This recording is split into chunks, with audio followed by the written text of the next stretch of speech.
हर हर महादेव दोस्तों, कैसे हैं आप सब। चलिए शुरू करते हैं आज की कहानी। सुनैना शाम को अपने पति के लिए जूस बना रही थी, तभी उसकी छोटी बहन शालू का फोन आया। सुनैना ने जल्दी से फोन रिसीव किया और कहा, मैं अभी तुझे ही याद कर रही थी। तुझे आम का जूस पसंद है ना, इसलिए जब भी बनाती हूँ हमेशा तेरी याद आ जाती है। पर सुनैना की बहन शालू बिल्कुल खामोश थी। जब सुनैना ने उसकी खामोशी का कारण पूछा तो शालू के सिसकियों की आवाज़ सुनैना के कानों में साफ साफ सुनाई पड़ रही थी। सुनैना बहुत घबरा गई थी और उसने शालू से जोर देकर पूछा कि आखिर हुआ क्या है। तब शालू ने डरते डरते बताना शुरू किया, अभी मेरे मोबाइल पर किसी अनजान व्यक्ति का फ़ोन आया था और वह मुझे कह रहा था कि वह मुझे जानता है और उसके पास मेरी कुछ फ़ोटोज़ हैं और अगर मैंने उसकी बातें और शर्त नहीं मानी तो वह मेरी फ़ोटोज़ को इंटरनेट पर डाल देगा। तब सुनैना ने शालू से कहा, शालू ऐसे ही कोई गलत नंबर होगा, कोई सिरफिरा ऐसे ही तेरे मज़े ले रहा होगा, तू डर मत, कुछ नहीं होगा ऐसा वैसा। तब शालू ने घबराते हुए कहा, दीदी मुझे उस इंसान से डर नहीं लग रहा और मुझे उसकी बातों से बहुत डर लग रहा है। यह कहकर शालू रोने लगी।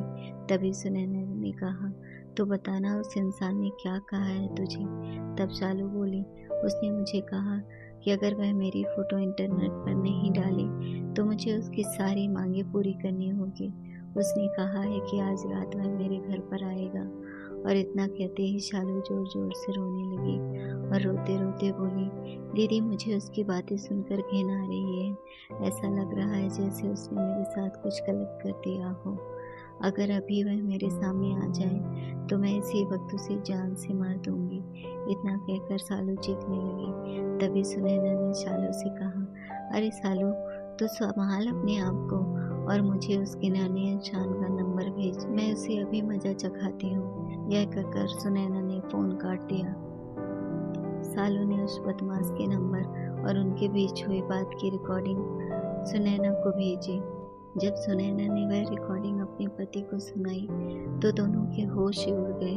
सुनैना और शालू दोनों बहनें हैं। उनकी मम्मी का अभी 3 साल पहले ही देहांत हो चुका है और सुनैना की शादी अभी 1 साल पहले ही हुई थी। घर में बस अब उसके पापा और शालू ही हैं। अब मोबाइल पर ऐसी धमकी भरी अश्लील बातें कोई भी बेटी अपने पिता को आसानी से नहीं बता सकती थी, इसलिए शालू ने सारी बातें अपनी दीदी सुनैना को बताई। अगले दिन ही सुनैना और उसका पति पुलिस स्टेशन पर जाकर उस इंसान के खिलाफ पुलिस कंप्लेन करवा आए।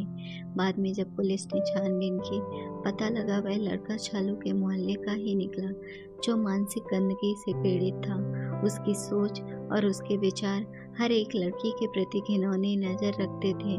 उसे पता था कि शालू की मम्मी का देहांत हो चुका है और वह दिन भर घर पर अकेली रहती है और वो इसका फ़ायदा उठा सकता है।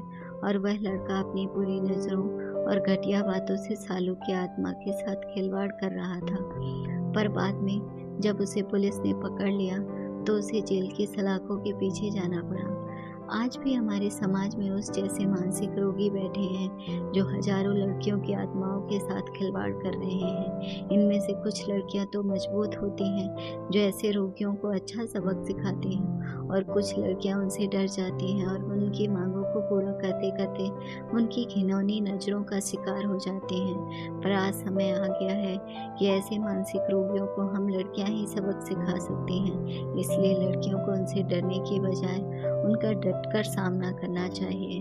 अगर आपको हमारी कहानी अच्छी लगी हो तो अपने दोस्तों के साथ भी शेयर कीजिए और कमेंट में अपनी राय ज़रूर बताइए। और हाँ, ऐसे ही अच्छी अच्छी कहानियों के लिए चैनल को सब्सक्राइब करना ना भूलें। धन्यवाद दोस्तों।